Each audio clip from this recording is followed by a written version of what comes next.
안녕하세요. 토실댁입니다. 얼마 전 재무상담 공지를 드렸는데요.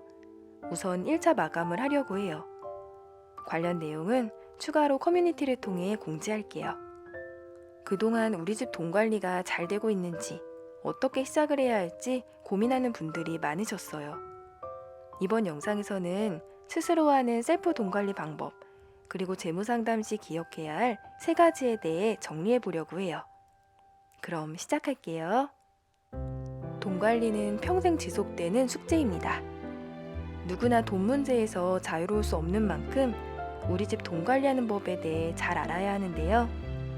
무조건 돈이 많고 부자가 되어야 한다, 이런 측면보다는 만족스러운 삶을 보내기 위해 배워야 한다고 생각해요. 그렇다고 거창하게 생각지 않으셔도 돼요. 우리가 어릴 때부터 돈에 대해 배우지 않았기 때문에 익숙하지 않을 뿐이에요.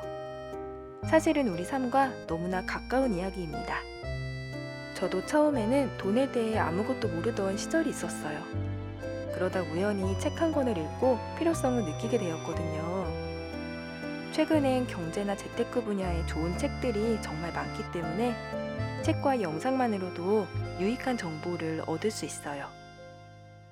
돈 관리에서 가장 중요한 기본은 소비 관리와 저축입니다. 돈 모으기는 재테크의 기본에 해당해요. 주어진 소득에서 돈을 잘 모으기 위해선 소비 관리가 병행되어야 하죠. 평소에 내가 어떻게 돈을 쓰는지 파악하고 행동을 조절하는 게 우선이에요. 이 과정에서 가계부 쓰는 게 도움이 된다는 건 잘 알고 계실 거예요. 종이나 어플, 엑셀, 어떤 종류라도 좋아요. 나에게 맞는 방법으로 간단하게 쓰면서 한 달에 얼마를 쓰고 돈이 어떻게 흘러가는지 파악할 수 있어요. 이 부분이 바로 우리 집 돈의 흐름을 분석하는 기초가 됩니다. 다음으론 목표 정하기예요. 원하는 결과를 수치로 정해보세요. 돈의 흐름을 파악했다면 소비 예산과 저축 목표를 정합니다. 돈 관리를 할 때에는 구체적인 목표가 있어야 해요. 항목별로 한 달에 얼마를 쓰고 얼마를 저축할지 금액을 설정해 보세요. 미래를 대비하는 것과 더불어 현재의 기쁨도 중요하다고 생각해요. 이 점을 염두해서 목표를 세우신다면 좋겠어요. 저는 한 달간 사용할 최적 생계비를 정해두고 있는데요. 무조건 절약하는 최저 생계비가 아니라 우리 집에 맞는 최적 생계비라는 점을 말씀드리고 싶어요. 현재 우리 집 상황과 나의 라이프 스타일을 고려해서 소비 예산과 저축 목표를 설정하는 거예요. 이렇게 기본이 되는 돈 관리만 스스로 할 수 있어도 살아가는 동안 큰 도움이 됩니다.